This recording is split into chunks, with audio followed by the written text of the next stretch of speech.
Alright, good evening my friends. What a wonderful evening it is too. Alright, tonight's a bit different. It's not an FRO tonight. Tonight, as the title says, is the power of practice. Practice, practice, practice. That thing that race riders do before they go out and ride round and round and round the same racetrack 70 times. Now this is not going to be about high visibility vests, advanced training, certificates, little green triangles, riding to an indoctrinated system, nothing like that. Nothing to do with that at all. That's a load of old stuff that I have marginal respect for and very little faith in. Because I believe that before all of that can even be attempted, you need practice. Straightforward, unadulterated, sheer practice. Just familiarity. Familiarity with the bike and familiarity with your own limits, your edge. That is to say, where your bottle drops. And you bottle out, slow down, and give up the ghost, strike your colours and call it a day. We all like a bit of scratching, especially if you've got a sports bike or adventure bike. We love to give it a bit of a large now and again. And it's important to expand your limits. We all have a personal level of comfort, a personal level of ability. And it's important to push those boundaries. Pushing the boundaries isn't just a bland euphemism. It literally means what it says. Taking the boundaries that you have of your ability as a rider and pushing them further away from you so you're better, more confident.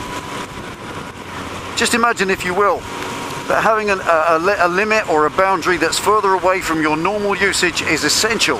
It really is. Imagine if, for instance, you're going to enter a 10-mile running race. Are you going to practice by running 10 miles each time? No, of course not. You're going to run 15 miles for practice, obviously, because then when you get to the 9.5 mile mark on the day of the race, you're not going to get a stitch and start throwing up, because you ride 15 as a matter of course, so 10's nothing.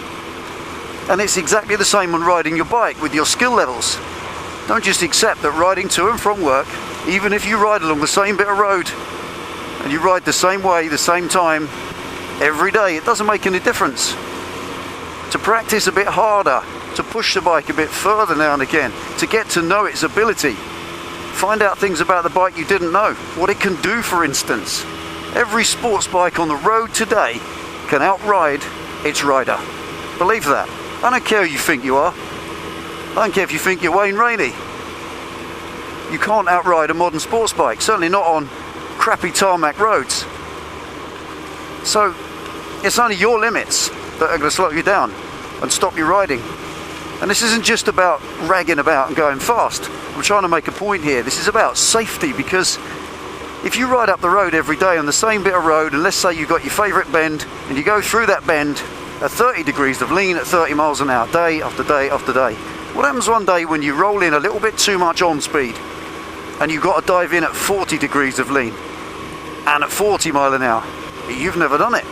You're on new tyres as well, because you never lean that far. So the rubber's not ready for it.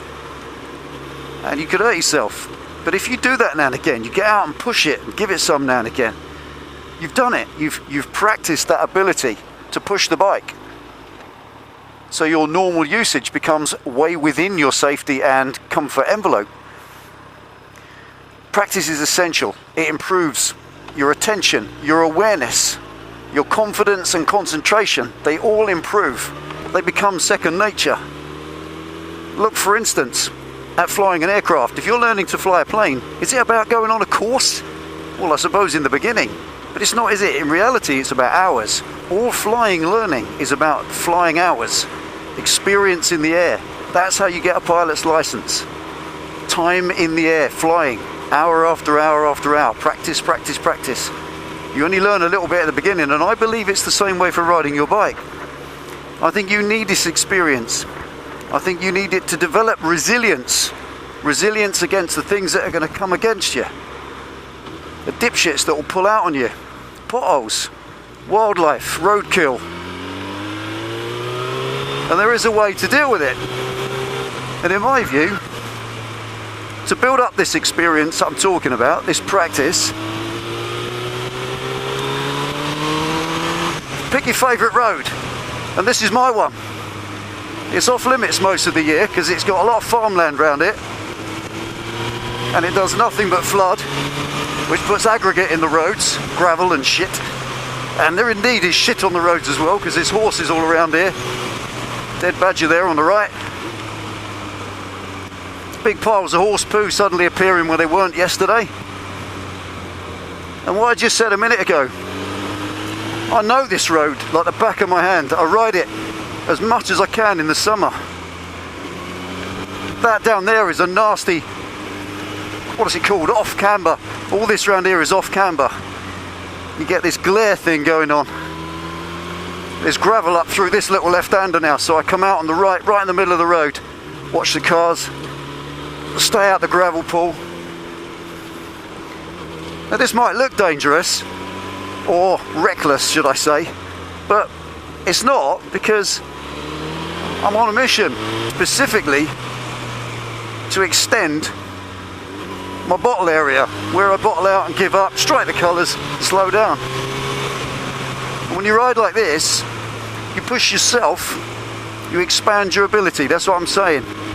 So find a road that you know, that you're comfortable on, and that you're happier riding.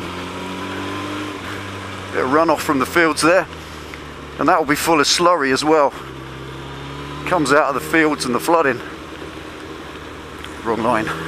And as you go over the same piece of road again and again, you'll redo it. You'll come around that bend that I did just then. Next time, slightly more to the right, because you did it the last time and you were too far in to see around.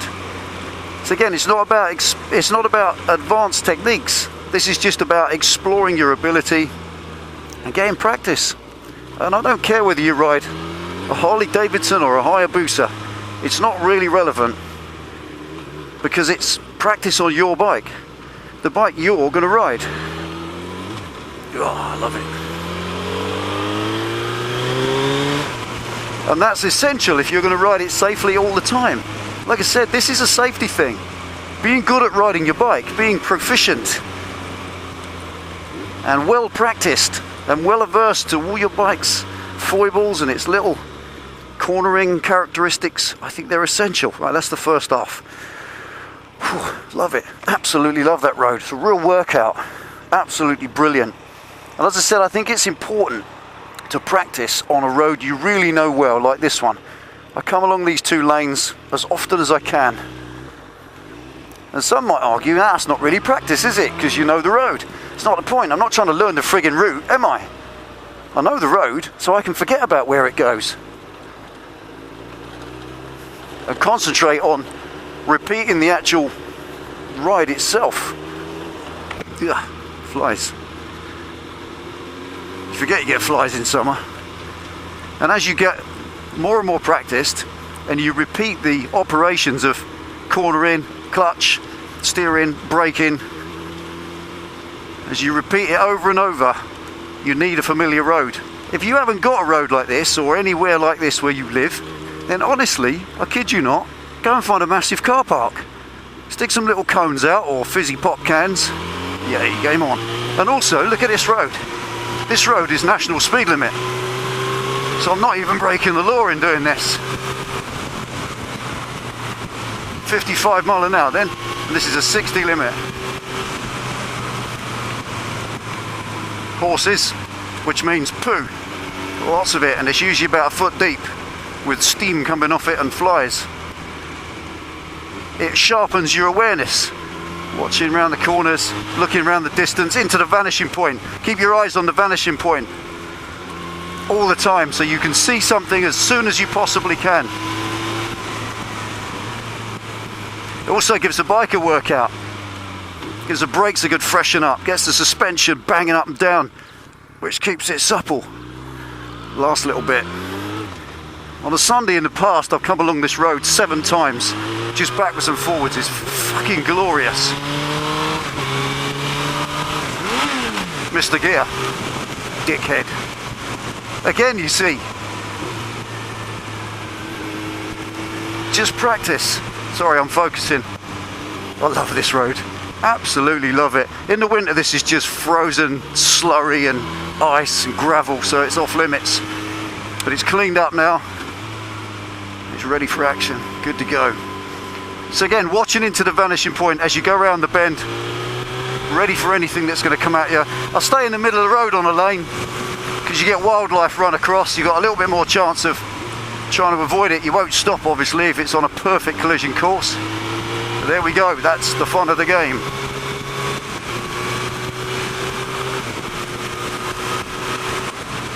So practice, practice, practice, my people.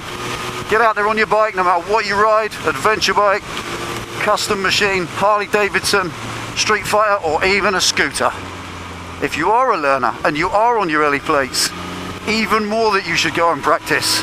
Get out there and find out who you are. Find out what you're good at. You'll surprise yourself. And you often don't realise how good you're getting if you practice often. So one of your mates tries to keep up and he can't. And if you want the best example, take a look at the video at West Bay with that bloke on a old motorbike as a sidecar. We couldn't catch him because he knew that road so well, and he practiced obviously over and over on that, and that's what it's about. There we go. That was a fun ride home into the village now. So there we are, folks. Get your bike practicing, get out on it. Practice your skills, practice your bike skills. Expand your limits. Become better at riding your motorbike. More proficient at using the controls and throwing it around and feeling the weight of it, because it is essential. The more familiar you are with it, the better a rider you're going to be, and the better able and better equipped to deal with a situation, an emergency situation, and something that might hurt you otherwise. Flash, what was that? Car flashed me. Anyway, there we go. That was all for tonight. Hope you enjoyed a little ride through the lanes. All completely legal, national speed limit roads, and all completely safe-ish. So thanks for tuning in and watching Delboy's Garage. Always appreciate your amazing support. Ride safe, and I truly mean that. Take it easy. Keep in touch. And I'll see you next time.